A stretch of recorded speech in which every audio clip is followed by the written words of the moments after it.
that seems to have gotten a lot of attention. And within the last week, a lot of people have contacted us, reached out to us, wanting to know what are our feelings on Jada Pinkett Smith making that comment to boycott the Oscars, and would I be boycotting the Oscars? Right.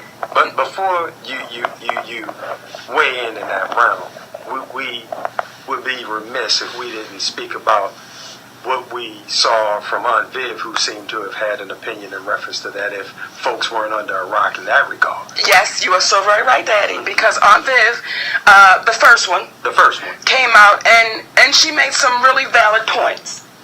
And when I listened to Jada, and she was saying how we all need to stand together for the Oscars, you know, because it's really sad how we've been mistreated at that award show. In my humble opinion, I think we're taking a stand for the wrong thing, because we're trying to stand up and say we're mad because you didn't give us a trophy, which is a gold-plated trophy, mind you. And when we're saying let's fight for something that, again, in my humble opinion, is totally irrelevant, to fight for a trophy or to fight for being invited to an award show, it totally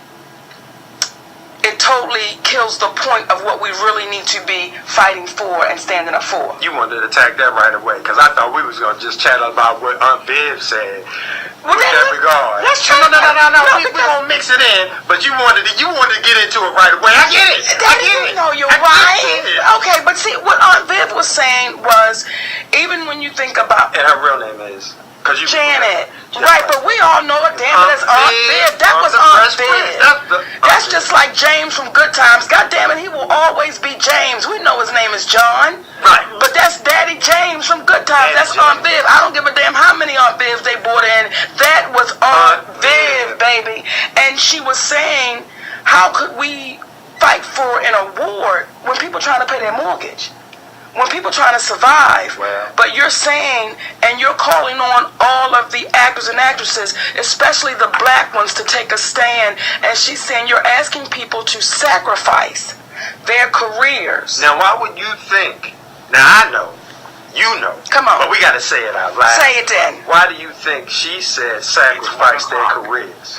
Well, I think when she said sacrifice their careers is because so many of us aren't giving the financial payments that we're supposed to receive. So to sacrifice your career, oftentimes when you speak out and you stand up, we're in a place called Hollywood that will say, well, then we'll sit you down. So when she says you're asking people to do this who may not be in a financial status that you and Will are in, how do you ask people to do that over an award? How? Over a trophy? How? And in my humble opinion, my sweet sister Jada and my sweet brother Will, y'all have already won. You've already won. See, Will is one of the few brothers that gets the multi-million-dollar paychecks. And about 10 years ago, from my understanding, he was getting $20 million a film. Again, Will never said it to me, but that's what the word was around the community of Hollywood. So if every time your man, let's say, gets a check for 15, 20, 25 to do a film, you've already won. You've already gotten the trophy. You've already gotten the awards, the rewards, because you get to live a life with your family and your children in ways that most of us never, ever can even dream of. Can ever dream of. So to ask my opinion about boycotting the Oscars, well, I didn't know we were going to have a boycott the Oscars, because that's not some shit I watch anyway. And I don't know how many of us really tuned in. From my understanding, when the year that you were up for the Oscar, because normally they kind of air that category of Best Supporting Actress early in the show. That's the first one up, Daddy. Right.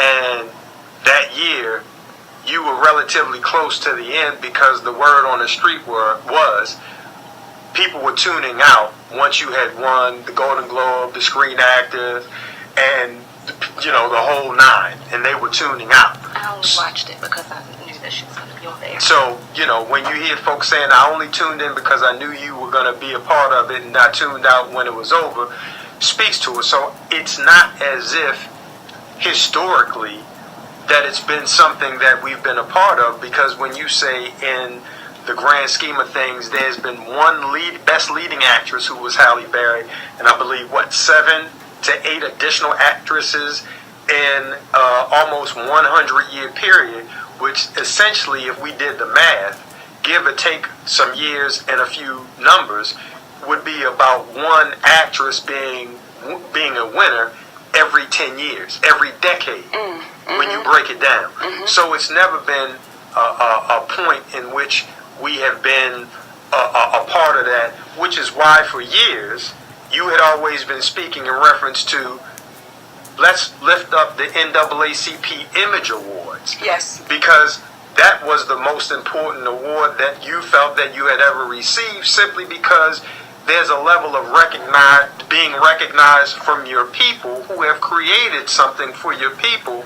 And we say for your people with the caveat that anyone who has a loving spirit, they're our people. But in the world in which we live in today, where there's this divisiveness, where historically speaking there are white events, and with Hattie McDaniels, though she was up for it, there were death threats against her to come out to get it. So the year that she was nominated, being Monique, it allowed her to say, she went out for it, and allowed me to say, I don't have to lobby for this thing, but that's down the road. So with that being said, I know because of the negotiations that I had with Monique, or for Monique, and discussing this with individuals that are calling, and they say, hey, listen, first of all, we want to give props to this Academy Award winner, hail to her, she's amazing, she's great, and then they give her an offer, and they say how great we can make her look. The reason why Monique is saying, and we're saying, that Jada and Will, you've already won based upon the money, because if you look at the Oscar, because I've seen it up close, there are no markings on that for you to be able to swipe it at the Kroger's. Not one. You can't, or Publix. You can't get a steak. Can't do it. You can't get a piece of gum. You cannot. Tell them you want it, and they'll say, we'll give you none. Try taking the Oscar to Popeyes. Try. And get you a damn 2-piece spicy. Get the white meat, because that spicy breast meat is delicious. You can't forget about the wings, though. You cannot, Daddy, but I actually like the breast, okay, with the barbecue sauce. But what can you do with that $10 million, $20 million paycheck? Come on, I can get chicken for everybody in the community. But if I take the Oscar to Popeyes and sit it up on the counter and say, can this pay for my 2-piece? It can't pay for a damn thing. So when we start arguing, or when we start trying to make a point over a trophy, and you're saying, sis, listen, we need to come together and unite. Well, here would be my question. Was the Oscars any less diverse last year? And what about the year before that? And what about the year before that? Or do we only speak out when it affects us directly?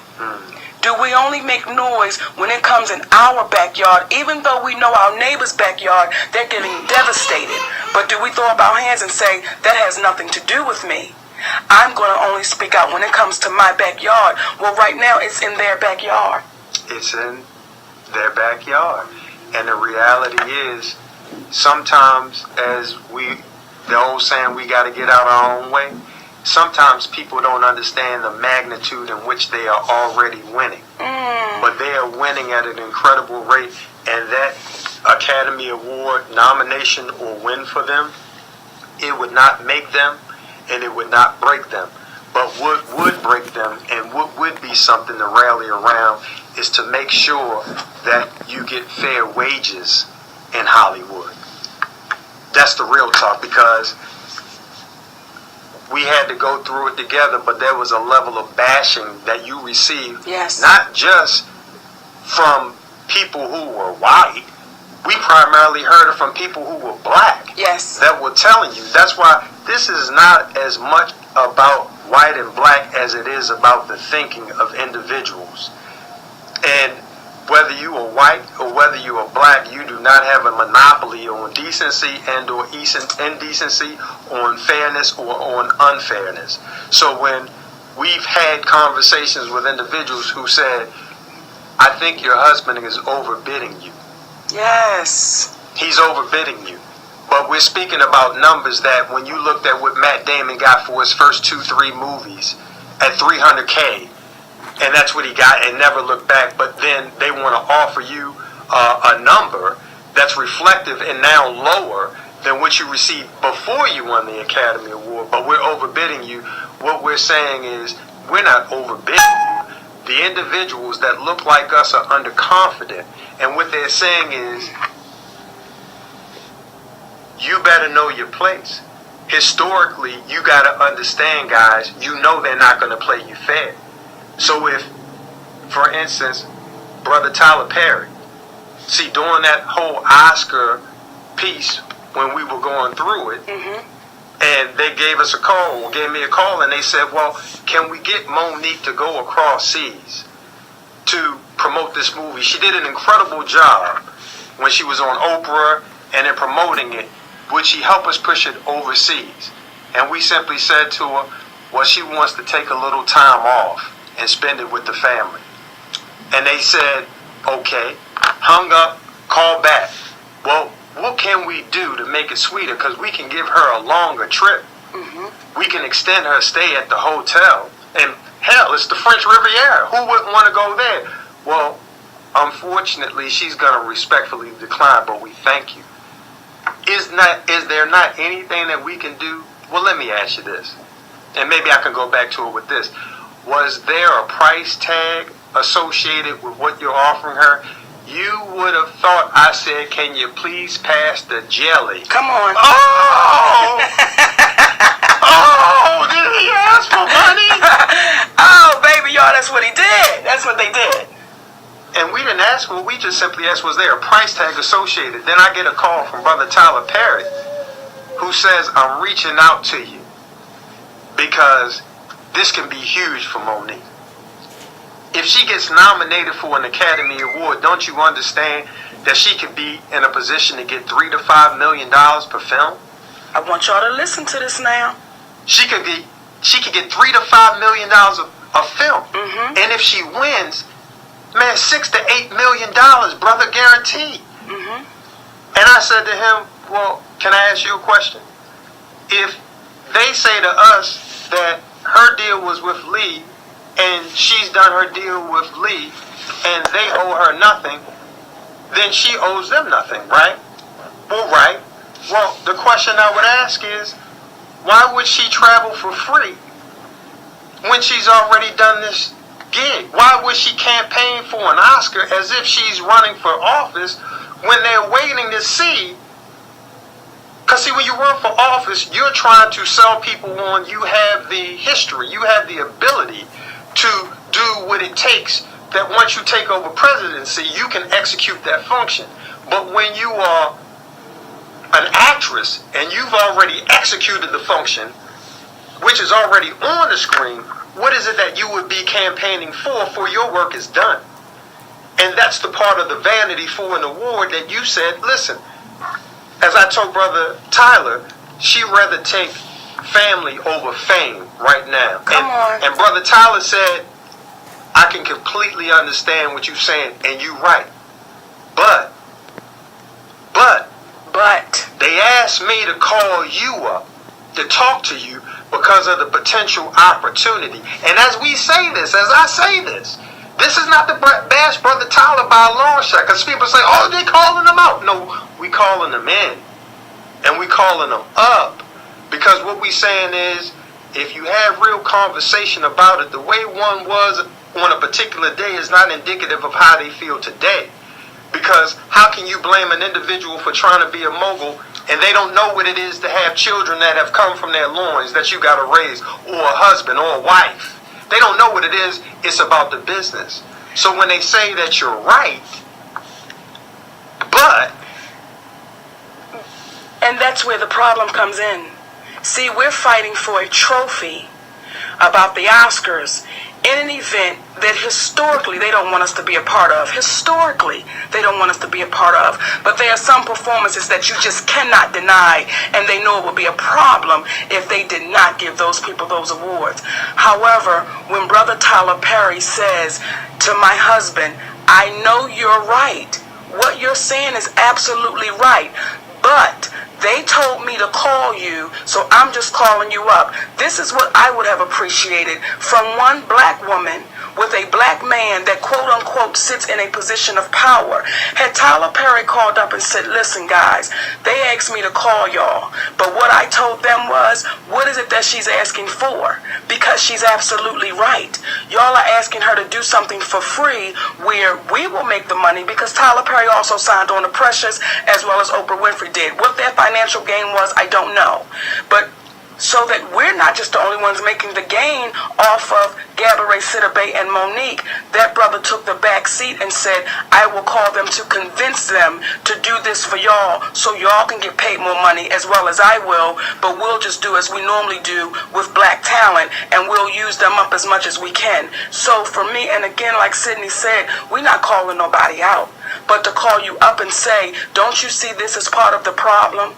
When we don't take a stand for us, when we don't say, wait a minute guys, you paid her $50,000, and she actually did it for her friend named Lee Daniels. It was done as a favor and as a challenge. As a favor and as a challenge. Because when we read that script, by the time Sid and I got to page 10, he was like, Mama, this right here, you knock this out the box, it's going to be crazy. I called Lee up. I said, Lee, oh my God, what the hell is this? And the first thing he said was, we're going to win awards for this. We got the Oscar with this one. And I said to him, Lee, if we saved one life, that's our award.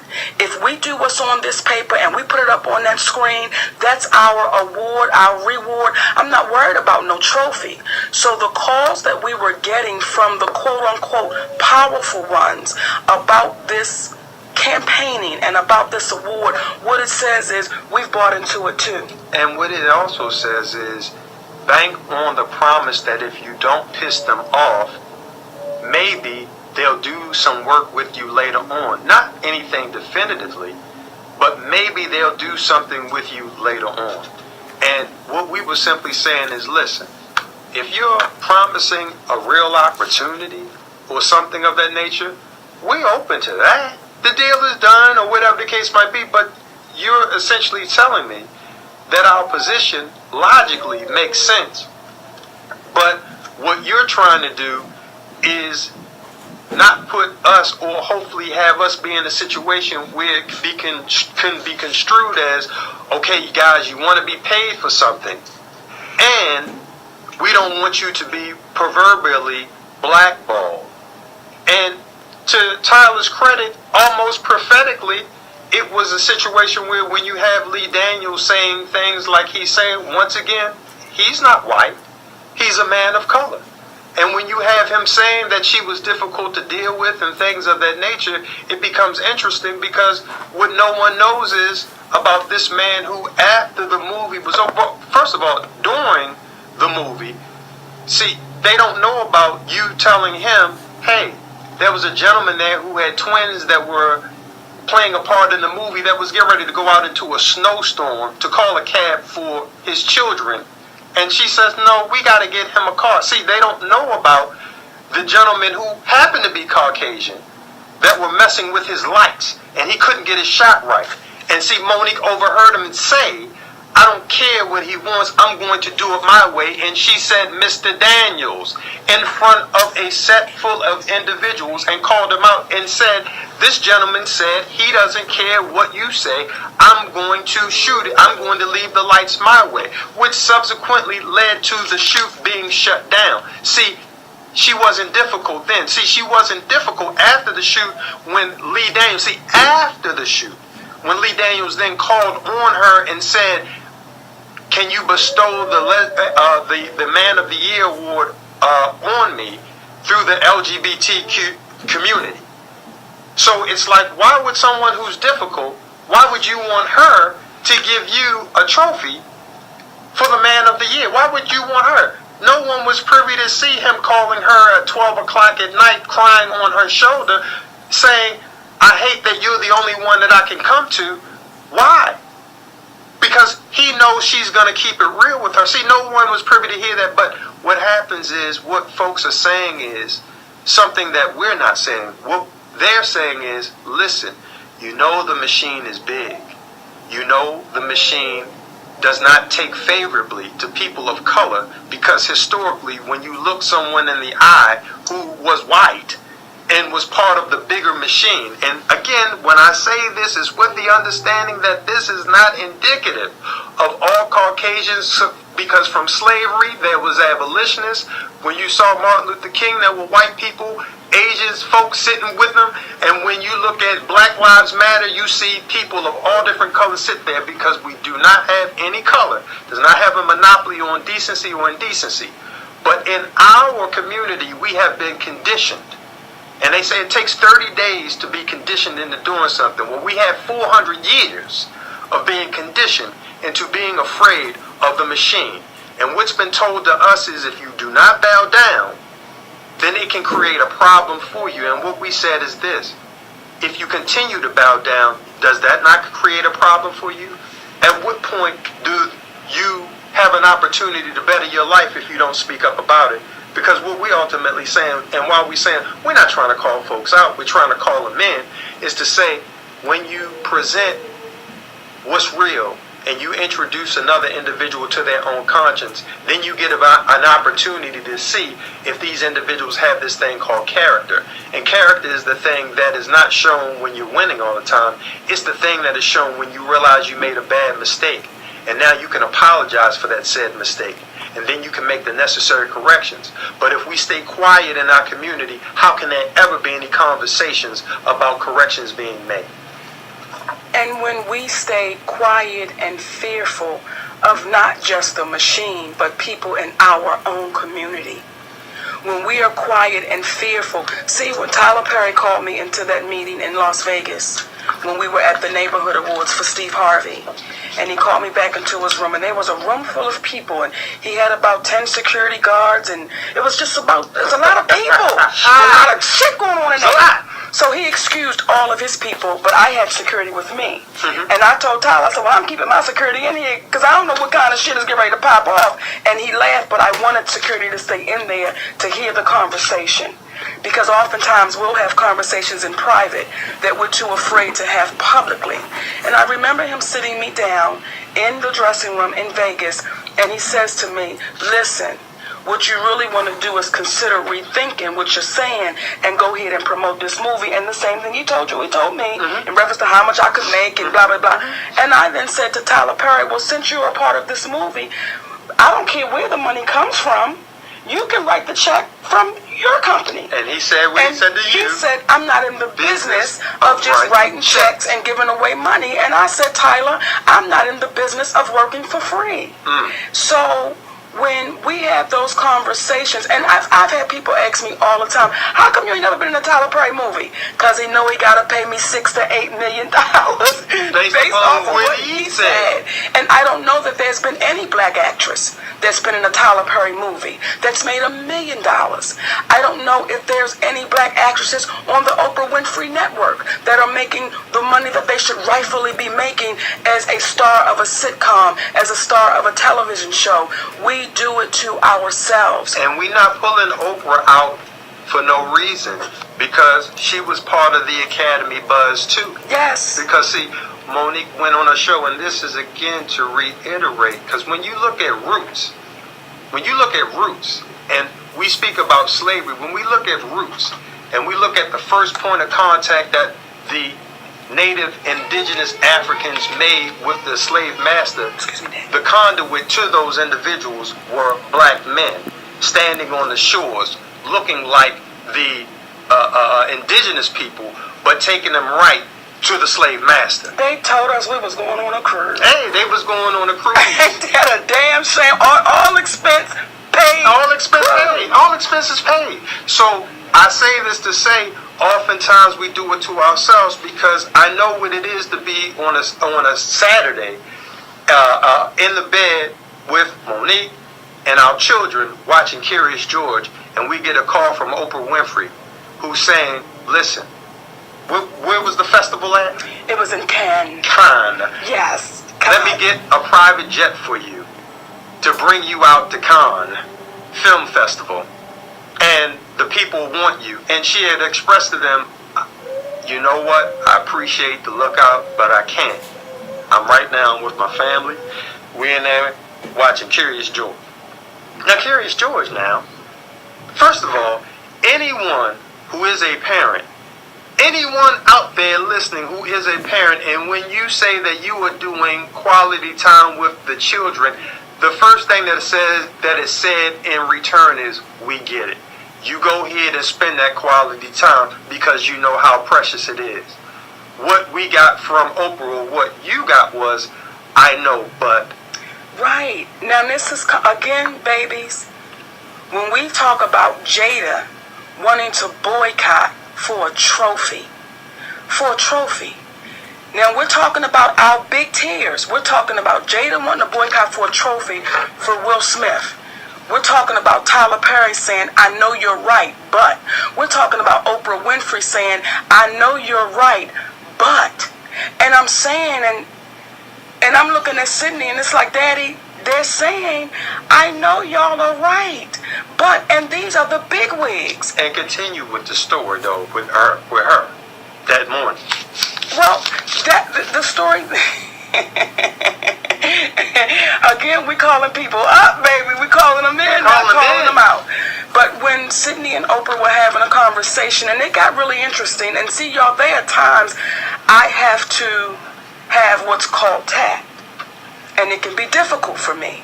Because if I feel like you're being out of order, disrespectful, trying to be slick, then I start saying, listen, the hell with all of this title shit, the hell with you being a talk show host, the hell with me being a comedian. We get ready to be two women because you're starting to be disrespectful. But the conversation they begin to have, I forgot what. Well, she wasn't disrespectful that morning. She just wanted what she wanted, which was you to come out. But was that the conversation where she said what? No. Oh, okay, that was another. That was the morning when I said, do you mind if I speak with her? And you put me on the phone with Oprah, and I said, because she was trying to share. And again, I believe wholeheartedly there was a multitude of things going on. She was now a part of the film, so she wanted to promote it and make it as big as she possibly could. And also the chance of trying to boost what she was doing with Monique. So there was nothing sinister in her approach. And again, despite all the transpired, there's nothing but love for Brother Tyler and Oprah, with the understanding that morning, I said to her, you know how you're telling Monique that you think that she's making a mistake by not coming?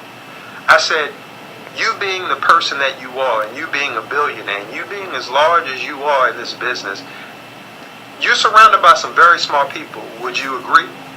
And she said, absolutely. You must surround yourself with intelligent people. That's a rule of thumb.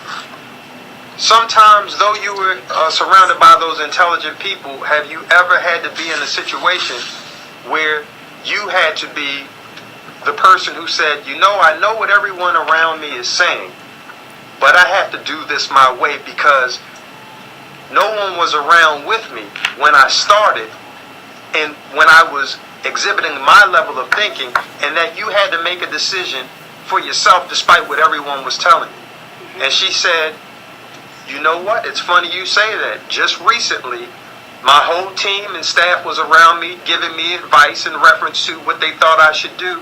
But I stood firm and I said, no, I have to do it my way. Yes. And at that point I said, well, what would be the difference between you and Monique at this very moment?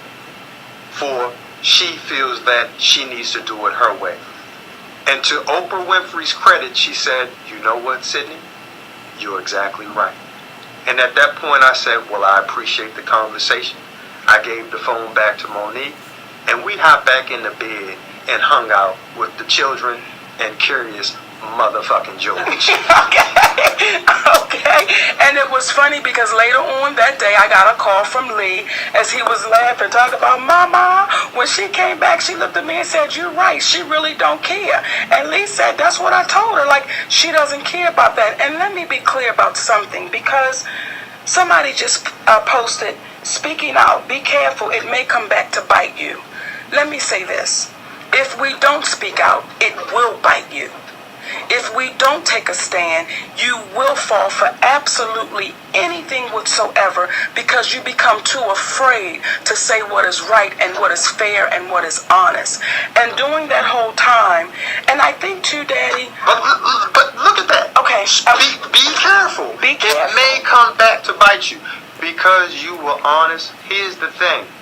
If someone has to speak out and they say, Monique, Sydney, you've mistreated us in some way, shape, or form, bring it to our attention, because we are not too big to say, you know what, when you present it in that manner, you're absolutely right.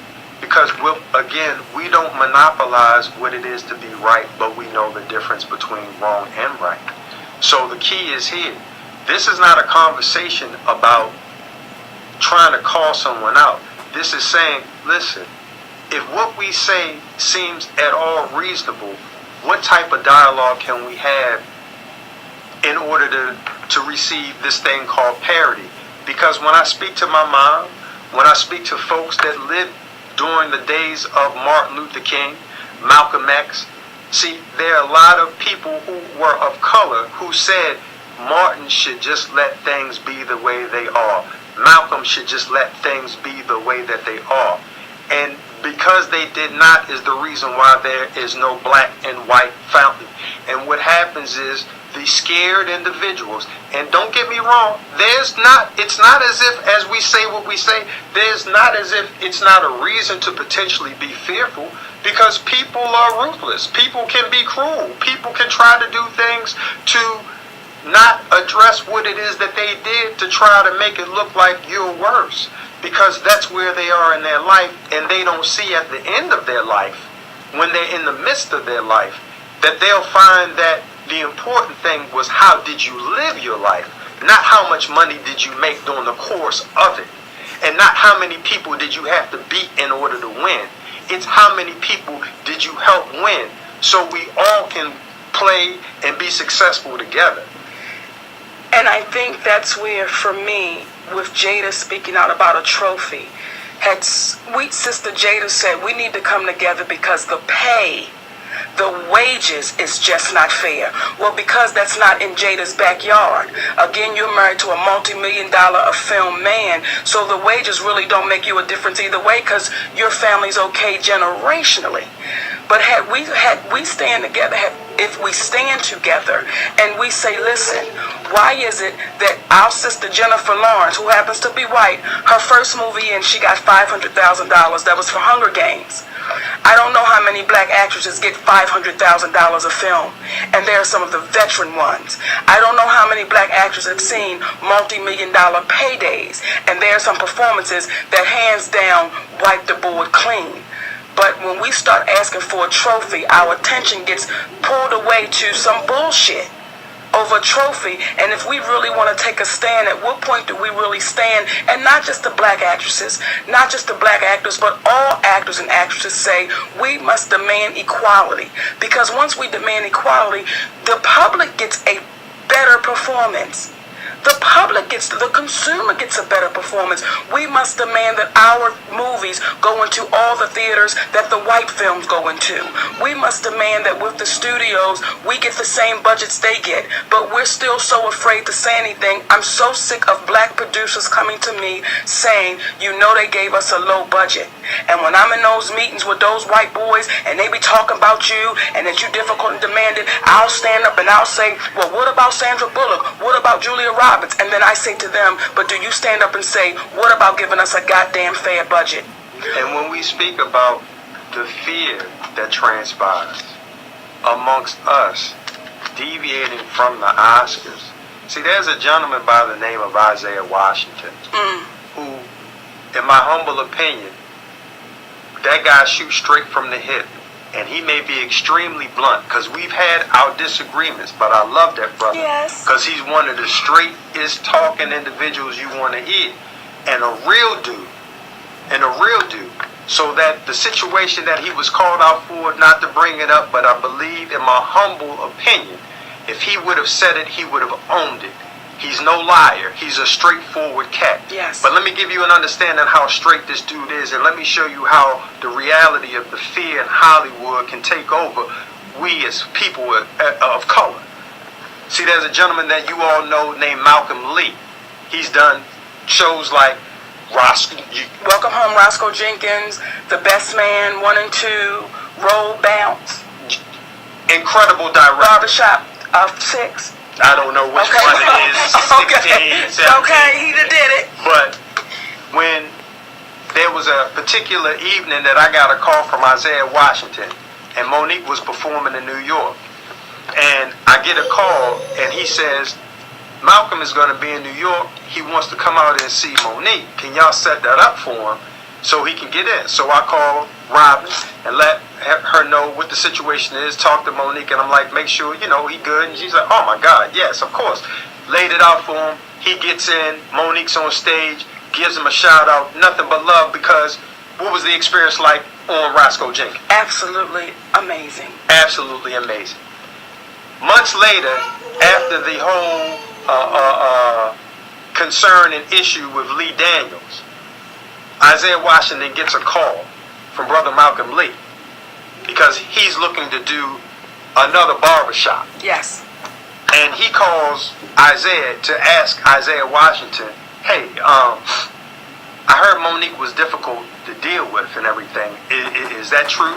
Because we had worked on the film Blackbird together with Isaiah. And Isaiah said, well, I feel uncomfortable with this conversation, number one, that you calling me and asking me that. And I'm going to tell you why. Because for you to call me and ask me that, why would you be asking me that? But you said that's your girl and you wanted to come out to see her in New York, and you had me get on the phone with Sydney and they set it out for you. I feel uncomfortable with that.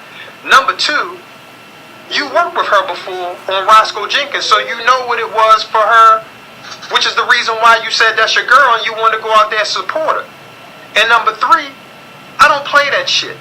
And I'm just letting you know, I'm going to let them know that you called me up asking about them. Now, I don't know where you're from, because that ain't importance about where you are. But most cats don't roll like that. Most cats say, I don't want to be involved. That brother told them, I'm going to let them know. And then he let us know. Yes. But let him know that he going to let us know. So when I spoke to Malcolm, I'm like, hey, Brother Malcolm. Brother Malcolm. Brother Malcolm, I understand you calling around checking up on Monique through Isaiah to ask, is she difficult to work with? And he said, well, the studio had asked me to call up and ask because, you just be hearing things. I'm like, well, what was it like when you worked with her? Oh, man, it was incredible. So if it was incredible for you, why would you be calling him up to find out what it was like to work with her? And then he said, well, to his credit, I probably handled that wrong. No, in fact, I handled that wrong. I shouldn't have called him up. I should have just came straight to y'all. Well, what would you be coming straight to us about? What? To ask us, was she difficult to work with? And you've worked with me. And you worked with her. So much so, he wanted to bring over, he asked me, what was my drink? Because one day we had to shoot a scene and we were out there for hours upon hours upon hours. The fight scene. Hours. No complaining, we just had to get it done. And that brother said, oh, Monique, I really appreciate that. I don't know how many would have done it with no complaining. What do you like to drink? What do you like to drink? So when you get those type of calls, y'all. But we ain't done. Go ahead, Daddy. Because okay, unball my hand. Don't ball it. All right, Daddy. So then he says the reason why is because I wanted to make her an offer on a movie. On Barbershop, whatever number it was. Come on. Because why? Why you want to make me the offer? He wanted to make you offer because Queen Latifah turned it down. She said no thank you. No thank you. And that's why she's a soldier and that's what she does, and is not lowering the stock of the black actress because she had to respectfully decline it. But there's an old saying in the business, what one won't take, someone else will. Yes. So what had happened was... What had happened, Daddy? Then he presented the offer and we said, hell to the no, can't take that offer. But Daddy, can we please tell him what the offer was? It's irrelevant. The offer was so low because it's one of those things where when you say it under normal circumstances, people's like, well, that's a lot of money. But when you look at the amount of money that a small group of individuals can make and you are a lead, as opposed to be a part of $1 billion industry where they can hire multiple individuals who still need to be treated fairly, it seems like an exorbitant amount of money. So the amount is not as relevant as the context in which it was spoken in. And then I said, well, here's what's crazy. She's won the Academy Award. You're making her an offer that was less than the one that she received for Roscoe Jenkins. And he said, I know. He said, man, look, the money is low. You should see what I'm taking. Look, I didn't get a lot for Best Man. I didn't get a lot for that movie, and it did incredibly. And I said to him, well, hey, brother, how are we going to better the situation for folks if you keep saying yes to offers that you know are low? And he said, it ain't that it's not that you're not right. And again, to his credit, because he's a family man and I'm sure a decent man. But the fear is real. And the acronyms for fear, as I was told by a gentleman by the name of Mr. Webb, he said, fear stands for false evidence appearing real. And what happens is, he says, I just want to work. I just want to work, man. So when you have people that just want to work, there's not the relevance of what are you working for. See, the individuals at Walmart, they want to work too. But they're saying, I want to work and I would like to get a fair wage. And without that conversation being had, there would be no efforts towards that fair wage being possibly hit. So what we're saying is, this is not dialogue to be had to say, oh, they taking shots at, they trying to, because not at all. In our heart of hearts, this is a show, when we say open relationship, we have to be open to the reasons why people may be fearful. So this is a show that says, look, we love and respect Brother Tyler, we love and respect Sister Oprah, we love and respect Brother Malcolm. But the reality is, we got to love and respect ourselves enough to be open enough to not just say, the people in Hollywood are just closed-minded. They will not listen to you regardless, and they don't care about you. We're saying, you know what? They've been conditioned to think that their process is correct. But if we recondition them by having open and honest conversation, respectfully, decently, not we coming in with pipes, we gonna bust somebody upside the head, west side, set trip. Get that! If you can't swim, you bound to drizzle. Get it! Wrong button. Get it! So if you can't swim, you bound to drizzle. Okay. So we ain't saying that. We saying, listen, let's have real dialogue and let's stick together. I'm talking about sticking together from a standpoint of the community. Again, this is not black and white, about black and white. This is about touching the spirits of individuals and who are golden. And sometimes when they hear the truth and we put people in the position of, let's treat people in the way that we would want to be treated. And you show them what you want to be if you are an Academy Award winner, which is the reason why we're saying respectfully to Sister Jada, Brother Will, who you've not heard anything from, you may be going down the wrong direction. We might be fighting for the wrong thing. And that's the reason why Monique said, I can't go out for an award, because how vain would it be of me to go out for a trophy around the world for free and leave my family with the hopes of winning for my performance. And again, in this particular instance, I would have to say to the Academy Award credit to the people who chose, and they knew about the uproar, they chose Monique regardless, which proved that she did not have to campaign for it. But after the fact, it was a situation where they said, we want you to come back and we want you to present the next year. And she said, I'm down. Are you going to take care of air, travel, and all that? And they said, oh no, that's not something that we do. So we said, we understand it's not something that we do. You want me to pay for me to come on your show. You want me to pay for tickets to fly out, get my own hotel room, pay for hair, makeup, wardrobe, just so I can be able to say I walked the carpet at the Oscars and I was able to present this award. So there was no bad feelings. No bad. They said they couldn't do it, and we simply said we couldn't either. But I think one of the reasons too, Daddy, where people got in an uproar about me taking a stand is because of what I look like. What do you look like? Describe yourself. I'm going to do it, Daddy, because I think had Halle Berry said it, it would have been perceived differently. But I think when I said it and people looked and said, hold up, you black, you fat, and you a woman, you should just be thankful they let your ass at the party. So however, you're going to take a stand and say they're being unfair. Now that's... Because you ain't got no talent. Sure got talent. Okay, then. What you got? Okay. What you got? Sure got talent. You black, you fat, and you a woman.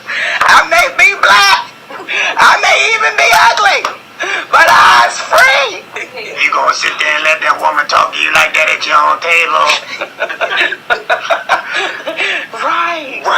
Right. So when they see this fat black girl saying that's unfair, and again, my babies, it wasn't just white Hollywood, and it wasn't all of white Hollywood, because there was some cats out there. There's some white brothers that put messages through Lee, and one of them was Mr. Sean Penn. And Sean Penn said to Lee, you tell Monique to keep standing, and That's don't right. waver in what she knows is right. That's a white brother. So again, it has nothing to do with color, as we want to so make it. As Chuck D said, every brother ain't a brother because of color. Come on. And you're not a brother because of your color. We get caught up in this thing called power, whatever that shit means. And people were saying to me, you know, I got a DM message one time from Kim Whitley, and the first one said, matter of fact, I want to pull it up, so I'm. You got records like Daddy, that? I got it. You got records like that? Okay, Oh. I got it. I keeps it.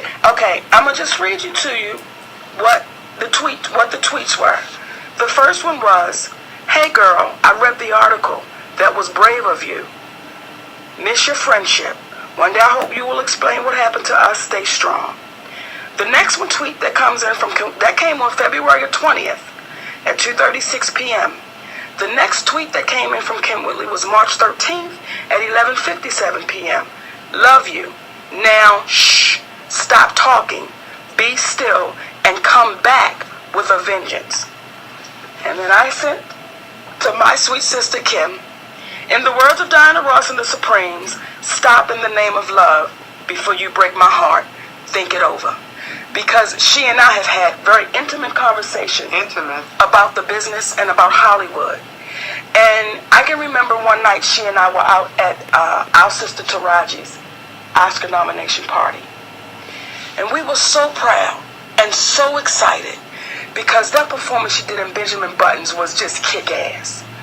So while we're there having a great time celebrating Taraji, I don't know if this guy's still her manager or not, but he approaches me and he says, hey, we've been trying to find you. We want to bring you on.